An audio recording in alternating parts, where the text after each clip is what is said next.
you actually start understanding how everything starts to switch when you actually understand how we interact with each other, which many of us don't know. Some of us that we bring in to 70,000 people, 60, 70,000 people in our network is something called wealth dynamics, which is how entrepreneurs work with each other. Business people work with each other to get a whole different result. It's based on something called the I Ching.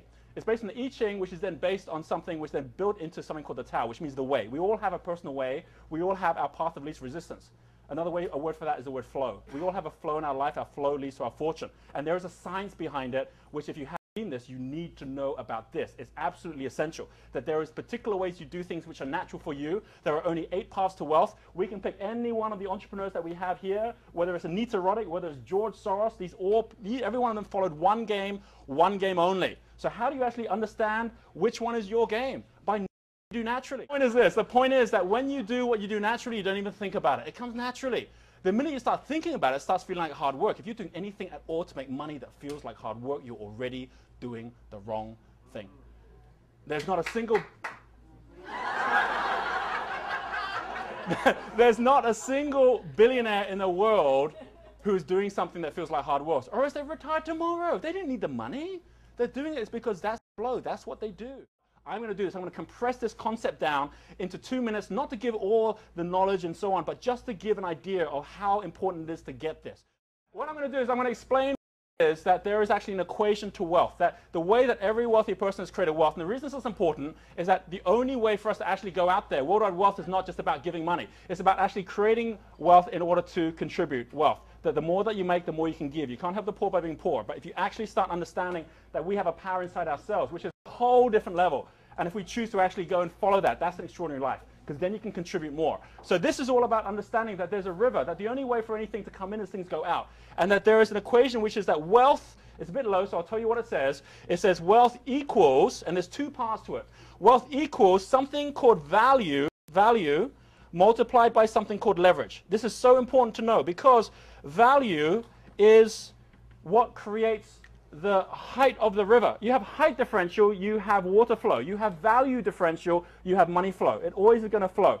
So your value differential will flow. Some of us, we create value, but we create it in ways. Right? And if you have someone says, the only way to make money is through the property market, the only way to make money is through entrepreneurship, then they're only getting half the story. In the same way, there are 2 ways to leverage as well. There's 2 ways, and I'll get onto that in a moment. But let me first start with why we say there are only 8 paths to wealth, and the only way for you to be successful is to actually have a team of people where you support others, where your value is someone else's leverage. Let me show you very, very quickly how this works, and then we're going to move on and just decide for yourself whether this is of great value for you. Up the top, we have people who just naturally, the way they think is not in left or right, but in top and bottom. They think at high frequency. There are people in this room who are intuitive thinkers. We do a test, which means every member gets to know what they are. Intuitive thinkers, another way of intuitive thinking, high frequency, is that you have your head in the clouds.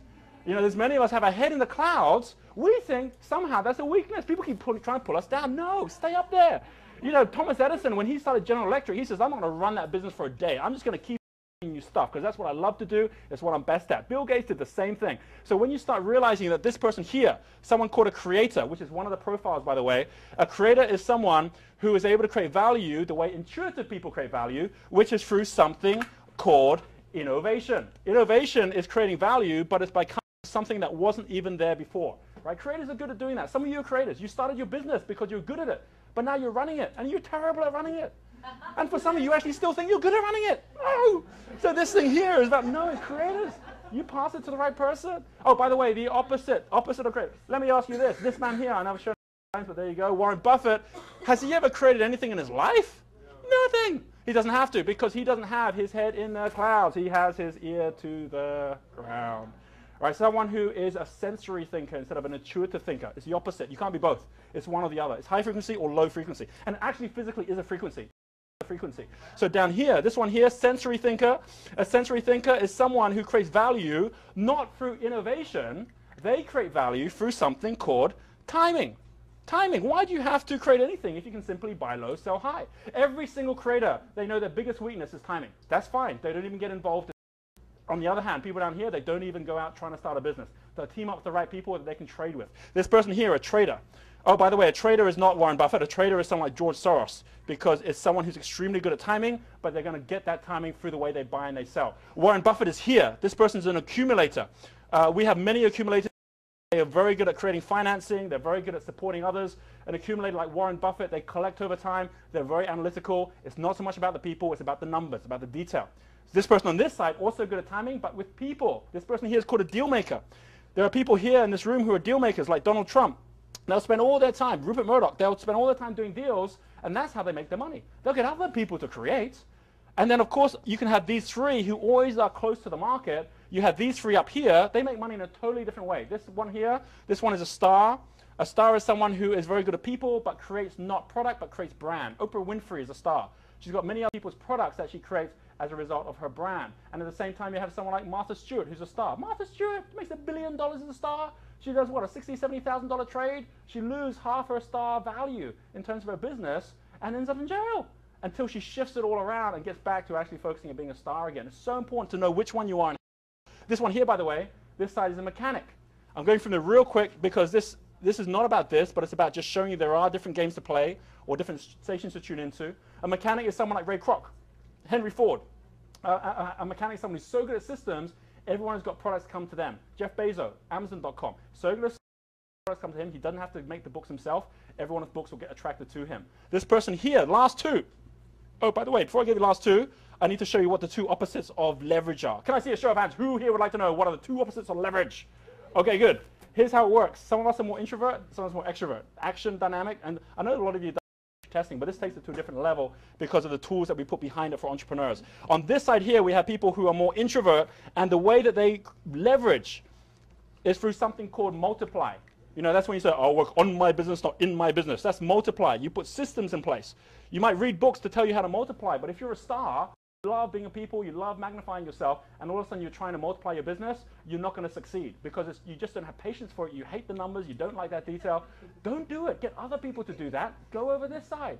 See, some of us, we're not so good at making things simple and multiplying. In fact, we can't help making things complicated. So this side, this is the opposite, which is magnify. For extroverts, magnify is making things as complicated as possible and making sure there's only one. There's only one deal maker in New York property. There's only one brand for Nike shoes in golf.